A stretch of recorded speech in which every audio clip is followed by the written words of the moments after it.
नमस्कार। आज हम आवास फाइनेंसियर्स लिमिटेड की जो हालिया निवेशक प्रस्तुति है उसकी बारीकियों को समझेंगे। ये दस्तावेज मार्च 2025 में जो साल खत्म हुआ उसके ऑडिटेड नतीजों पर आधारित है और कंपनी का एक नारा भी है, सपने आपके साथ हमारा।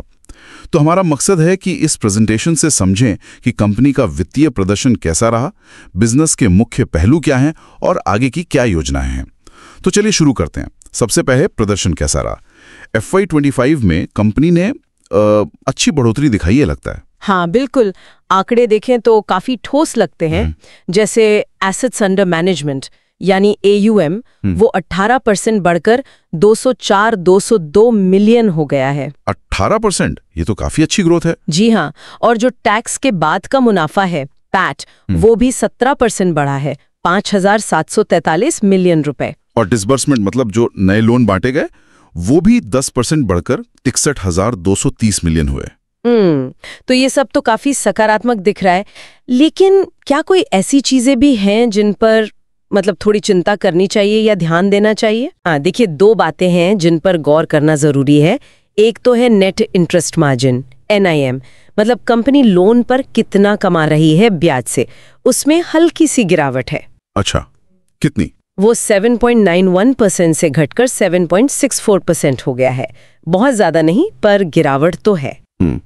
इसका कारण क्या हो सकता है? शायद बढ़ती ब्याज दरें हो सकता है, या बाजार में कंपटीशन बढ़ रहा हो, ये एक चीज है। और दूसरी बात, ग्रॉस स्टेज 3 एसेट्स, मतलब वो लोन जिनमें डिफॉल्ट का रिस्क थोड़ा बढ़ गया है। हाँ, NPS जैसा कुछ। हाँ, उसी तरह का समझ लीजिए। उसमें थोड़ी बढ़ोतरी हुई है, 0.94% से बढ़कर 1.08% हो गया है। अच्छा, बढ़ोतरी तो है पर अभी भी 1% के आसपास ही है। बिल्कुल, बहुत ज्यादा नहीं है, पर इस पर नजर रखनी होगी आगे। समझ गया। चलिए अब उनके बिजनेस मॉडल पर आते हैं। वो काफी फैला हुआ सा लगता है ना? सही कहा। वो मुख्यतः 3 तरह के लोन देते हैं। एक तो होम लोन HL, दूसरा है संपत्ति पर ऋण मतलब लोन अगेंस्ट प्रॉपर्टी या LAP, और तीसरा है MSME लोन, छोटे और मध्यम व्यवसायों के लिए। और इनका अनुपात कैसा है, मतलब पोर्टफोलियो में क्या ज्यादा है? होम लोन का हिस्सा सबसे ज्यादा है, करीब 68%, फिर LAP का 13% और MSME का 19% है। मार्च 2025 तक का ये डेटा है। तो फोकस तो साफ है, होम लोन पर ही है। ठीक है। और ग्राहक किस तरह के हैं इनके, मतलब नौकरी पेशा या अपना काम करने वाले? यहाँ अच्छा संतुलन है। करीब 40% ग्राहक वेतन भोगी हैं और 60% स्वनियोजित, मतलब जिनका अपना बिजनेस वगैरह है। और ये काम कहाँ करते हैं ज्यादातर, कौन से राज्यों में?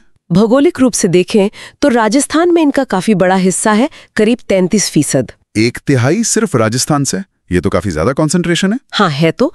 इसके बाद महाराष्ट्र है 20%, फिर गुजरात और मध्य प्रदेश दोनों करीब 12% तो राजस्थान पर ये जो इतनी निर्भरता है, ये अच्छी बात है या इसमें कोई रिस्क भी है? देखिए, दोनों पहलू हैं। एक तरफ तो ये दिखाता है कि उस बाजार में इनकी पकड़ बहुत मजबूत है, वहां की समझ अच्छी है। लेकिन हाँ, दूसरी तरफ किसी एक राज्य पर इतनी ज्यादा निर्भरता थोड़ी जोखिम भरी हो सकती है, अगर वहां कोई आर्थिक या रेगुलेटरी बदलाव आए तो। सही बात है।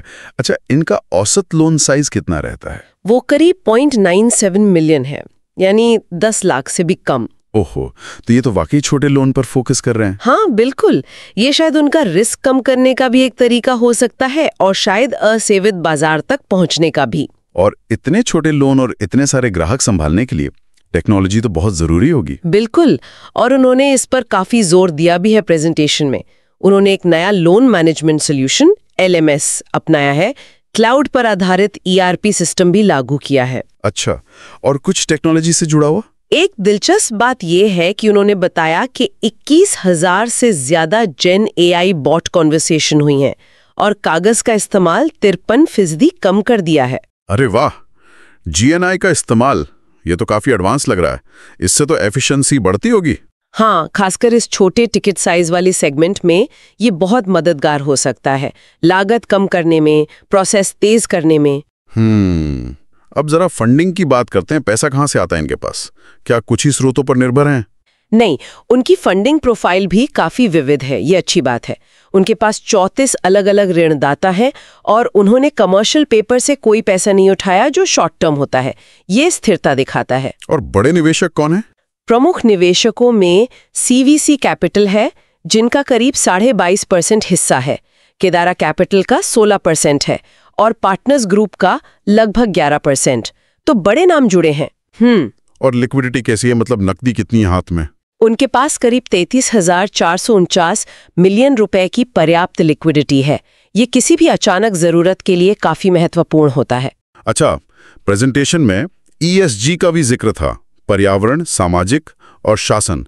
इसका क्या मतलब है यहाँ? हाँ, आजकल निवेशक इस पर बहुत ध्यान देते हैं।